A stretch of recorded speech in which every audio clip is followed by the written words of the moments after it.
For me, I always have the same question when I was there driving in my own car around that area. That question is always be like, what am I doing here? Yeah. Why? Why did I make this choice?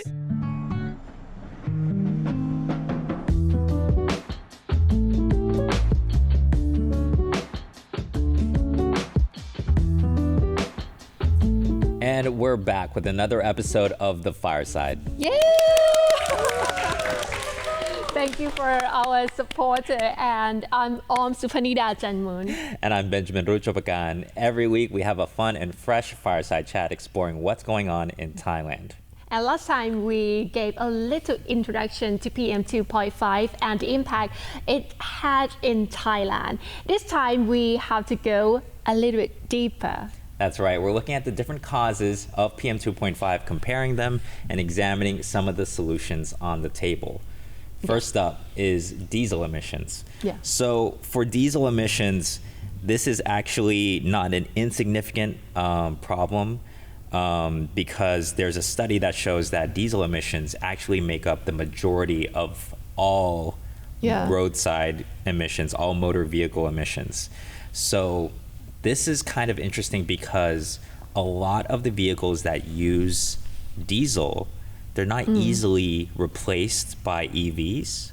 Yeah. You know, like most of the EVs that we have in the country, they're sedans, they're SUVs, you know, and maybe some of the bus lines are electrified, but most of the diesel vehicles, they're trucks, they're passenger buses. There are things that are very difficult to electrify because of the amount of energy that they need and the size of the batteries they would take, right? So that's one thing. And also, most of these vehicles will not get replaced even if you improve public transportation. This is all important, by the way. It's really important to improve public transportation in urban settings and to get as many cars off the road as possible. But if most of the diesel emissions are coming from larger vehicles, that will still be running no matter what, because most of these are, if the trucks are carrying cargo and things like that, it's not really going to be replaced by passenger mass transit railways like the MRT or the BTS, right? Yeah, when you talk about truck, it's going to be the certain amount of truck or cargo car or transportation like that. But for the public transportation, I think it depends on the people mindset and people attitude towards using public transportation as well, right? I'm trying to do it now. I'm trying to, use more public transportation. But honestly, I have to admit, there's a lot of different stops. How do you get here to Vipavadi? I had to take the MRT, and then I still had to get a wind motorcycle. I still had to get a motorcycle taxi in any way. So at some point there's emissions. At some point there's gonna be I'm gonna be on the road, there will causing be some inconvenience. Yeah, exactly. So the first and the easiest solution, and this is something that's happening like not just in Bangkok, is that the governor, Chachat Sithipan, I hope I'm saying that right, has introduced the Bangkok Low Emissions Scheme, that's the BLMS, and effective from January 1st, all six-wheelers will be banned from entering certain areas downtown unless they can get put on the green list. And shows that they've been maintaining their vehicles, that they can show good exhaust quality. So that's really going to do a lot to help this one cause of diesel emissions, right? Yeah, so this is in order to encourage people to use the public transportation more, because downtown or the city center, I would say. Yeah. So there are a lot of choices of public transportation. That's like true. BTS, MRT is very close as well, and also buses. And wind motorcycle, like you say. How do you call it? It's I have public, to say, I call it bike. like motorbike taxi. Motorbike taxi, Yeah. and also the taxis as private car, and there are so many options for you to get to the city center or downtown. So that's why this policy come up. Yes, that's exactly right. So have you ever driven to the like Siam Square or some area like that? I honestly try to never drive downtown. It's so hectic. Like I'm not someone who loves to drive, to be honest. It's especially like all the special lanes and certain hours that they get to use, like they go in certain directions and things like that. I'm so bad with directions. I get lost easily. For me, I always have the same question when I was there driving in my own car around that area. That question is always be like, what am I doing here? Why did I make this choice? Who decided to drive this car into the city? So the traffic is pretty bad downtown, less so as you get further away, but I mean, I live on La Pao, so it's always bad. So I mean, ever since the railway it's gotten better, but what was your experience like? You've been in the UK a lot. So in the UK, what I can see, people driving car is not the first choice. It's not the option. It's not the first option because that public transportation there is very, very, very convenient. Right. And I can get to any places without driving because I was there as an international student. I didn't have car, but I can get into every places, every place that I want to be, like conveniently. Every now and then there's like a famous actress that says that she had to get a driver's license for a movie role or something from the UK, and I'm always surprised because I'm like, oh, so I guess it's not a rite of passage to get a driver's license. For me, being from the States, it's weird to grow up and not have a driver's license. It's weird to like enter adulthood and not be able to drive. And everybody feels like they want to take their car everywhere. There's not any really good public transportation. I mean, I went back to Texas, so it was pretty grim. Like if you didn't have a car, you're out. You're screwed. So I can imagine the geography of Texas. There's so much room too. There's no reason to like build close to each other because it's just endless amounts of room, and most of the buildings are like single story because they can just build out. In the UK they connect everything like metro, the tube, there has no SkyTrain there actually, but the buses is very convenient as well. And also, although local people say that they're so busy there in London, but what I can see, no traffic jam in London for me, always like smoothly. I will say that like coming back to Thailand, when I first came back, I think it was like 2014 or something like that. It's so hard for me to like waste time in traffic. It's so hard for me to like, I have to plan my day around traffic. If it's a certain hour of the day, I can't go anywhere, or I take public transit or something. So that part was kind of an adjustment for me. But yeah, I mean, speaking of which, so there's the second issue would be traffic congestion, right? And the Ministry of Transport has recently been studying the issue of using a congestion tax. So this congestion tax would apply on certain roads and that are used by, certain main roads basically in the downtown area. So that would also try to incentivize people to leave their personal cars behind and use public transit as well. And so this kind of tax has been pioneered in Singapore, London, Milan, Oslo, and Bergen, the last two cities in Norway, right?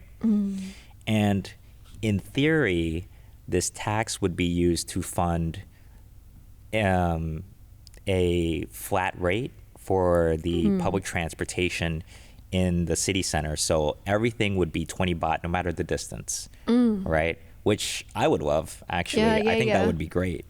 But there is a little bit of, some people feel like, oh, more taxes, like, they're iffy about that idea. And also they don't know how effective it will be, because in Bangkok, there's so many alleyways and sois. So there's ways for people to avoid the main roads. So some people are worried that it'll just shift the traffic away from the main road and into all the connecting sois, all the connecting alleyways, right? So it is like the first stage that I can't wait to see, actually, because it's not just the policy that come up from nowhere. There is some theories and researchers from other and case studies from other countries as well that support this. So if you are foreigners living in Thailand, you wouldn't be impacted on this policy too much, because you're going to use public transportation anyway. So but next year it's gonna launch, right, this policy? I think so, yes. I think there's going to be a pilot phase, basically. Yeah. So let's see. I think it's negotiable. Yeah, we'll see. We'll see how popular or unpopular it is, because I think in Hong Kong they were trying to do the same thing, and people would just push back against it. And even though it was effective, it's just the lack of popularity among the people there. They decided, oh, okay, well, it's not worth it. It's politically not worth it. Because the diesel and the private cars is one of the factors that cause the pollution. Yeah. So this is what happened in Bangkok. But for other parts in Thailand as well, there are many other factors. Yes. Like agricultural burning. When I was living in northern part of Thailand, I experienced significant pollution due to the region's valley-like geography. Yeah. There are like mountains around to keep the dust inside. So it's surrounded by mountain, which makes it prone to poor air quality. Yeah. So during the dry season, it's surrounding mountain trap dust. And also smoke or haze from agricultural burning, because they are the agricultural area. Yeah. So other pollution as well. It's create haze that often lingers in the air. So this combination of the geographical factors and human activities, contribute to high level of the particulate matter, or PM. Especially PM2.5. So it makes it's difficult to breathe there. I can see it's visible. Yeah. So they include PM2.5, PM10, or PM anything. Yeah. So the pollution become the challenge there in the northern part. Can I share, so there was a time when there's this thing in Thai culture where it's called Buat Hai Mae. And I don't know exactly what it's called in English, but basically it's where you enter the monastery, you ordain as a monk for, it depends, some people a few weeks, some people a couple months, but it's the idea that a son is supposed to ordain for their mother, to make merit. To parents, Yeah. So I did that in Chiang Rai. And you did that too? Yeah. I was so bad at it. I was so bad at rehearsing all the scripture and stuff, and I wasn't very good at it. But for a few weeks that I was there, man, the smoke was so bad. I couldn't believe it was somebody else's problem, and I'm a Bangkok kid and I'm always here in Bangkok. But when I was there for a couple weeks, I couldn't believe that people just live like this every year. They just live with the smoke stinging their eyes and choking them, and nobody around me thought it was that big a deal. They kind of got used to it already, Yeah. So I was a little bit surprised by that.